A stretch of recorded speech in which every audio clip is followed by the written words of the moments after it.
السلام علیکم، کیسے ہیں آپ سب؟ امید ہے سب ٹھیک ہوں گے، خیریت سے ہوں گے، اور یقیناً آپ ہماری ویڈیو بھی دیکھ رہے ہوں گے جو کہ میں آج کل زیادہ تر شارٹس میں ہی ویڈیو اپلوڈ کر رہی ہوں، تو لانگ میں بھی ویڈیو اپلوڈ ہوتی ہیں، تو کوشش کیا کریں کہ اس پہ آپ اپنی رائے کا اظہار لازمی کیا کریں، آپ ہمیں لازمی بتایا کریں کہ آپ کو ہماری ویڈیو کیسی لگ رہی ہیں، کیونکہ اس سے ہماری حوصلہ افزائی ہوتی ہے، اور اگر آپ کو ہماری ویڈیو پسند آتی ہے تو اسے لائک اور شیئر لازمی کیا کریں، اور ہمارے چینل کو بھی سبسکرائب کیا کریں۔ آپ کس طرح کی ویڈیو دیکھنا چاہتے ہیں، کیا دیکھنا چاہتے ہیں، آپ ہمیں یہ لازمی بتایا کریں، کیونکہ ہم اسی متعلق اسی حساب سے پھر ویڈیو اپلوڈ کر رہے ہوتے ہیں، تو اپنی رائے کا اظہار لازمی کیا کریں، کیونکہ یہ بہت بہت ضروری ہوتا ہے، یہ میں آپ سے بارہا کہتی ہوں۔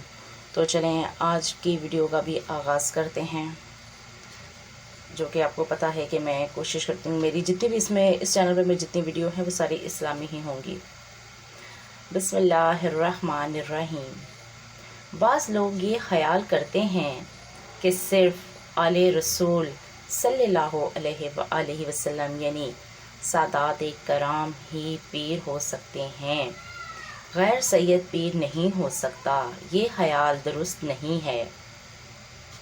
میرے آقا اعلیٰ حضرت امام اہل سنت فرماتے ہیں، پیر ہونے کے لیے سید اور آل رسول ہونے کو ضروری سمجھنا یہ محض باطل ہے۔ پیر ہونے کے لیے وہی 4 شرطیں درکار ہیں۔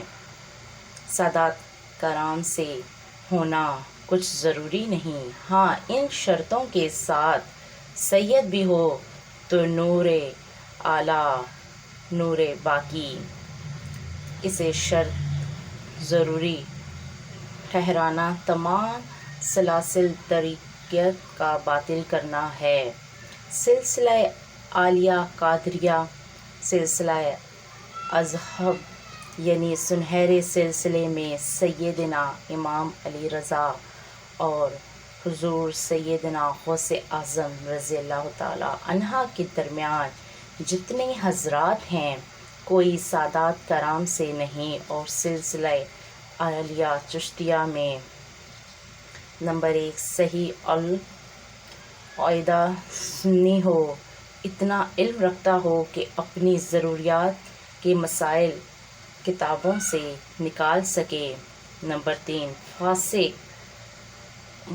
معلن نہ ہو، ایک بار گناہ کبیرہ کرنے والا یا گناہ صغیرہ پر اصرار کرنے والا، یعنی 3 یا اس سے زائد بار کرنے والا، یا صغیرہ کو صغیرہ سمجھ کر ایک بار کرنے والا فاسق ہوتا ہے، اور اگر اعلان کرے تو وہ فاسق معلن ہے۔ نمبر 4 اس سلسلہ بیت النبی کریم صلی اللہ علیہ وآلہ وسلم تک متصل یعنی ملا ہوا ہو۔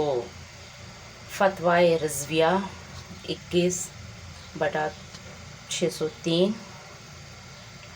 اور آگے بھی میں اس کا آپ کو جو ہے پڑھ کے بتا دیتی ہوں۔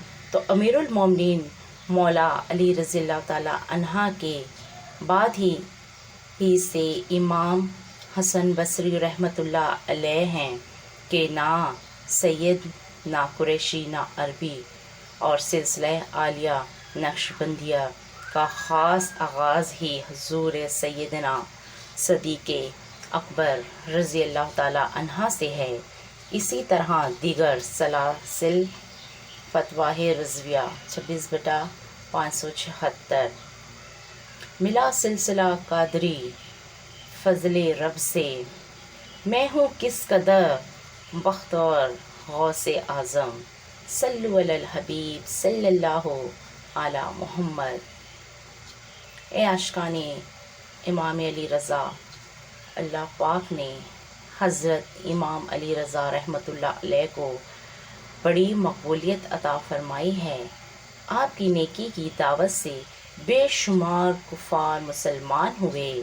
سلسلہ قادریہ کے عظیم بزرگ اور آپ کے خلیفہ حضرت سیدنا معروف قرہی رحمۃ اللہ علیہ آپ ہی کی دعوت پر مسلمان ہوئے اور آسمان ولایت کے روشن ستارے بن کر چمکے۔ میں شان بیان نہیں کر سکتا۔ صلو علی الحبیب صلی اللہ تعالیٰ علی محمد صلی اللہ علیہ وآلہ وسلم۔ اچھا، یہاں پر میں نے ابھی کچھ دن سے جو ویڈیو اپلوڈ کر رہی تھی وہ حضرت امام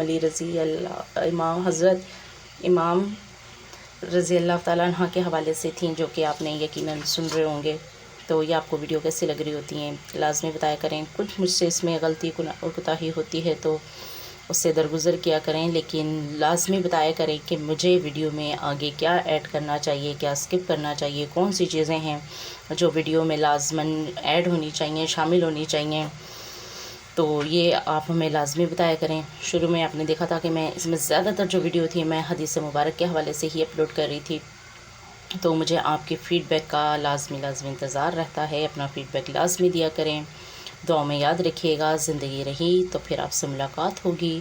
تب تک کے لیے اللہ حافظ۔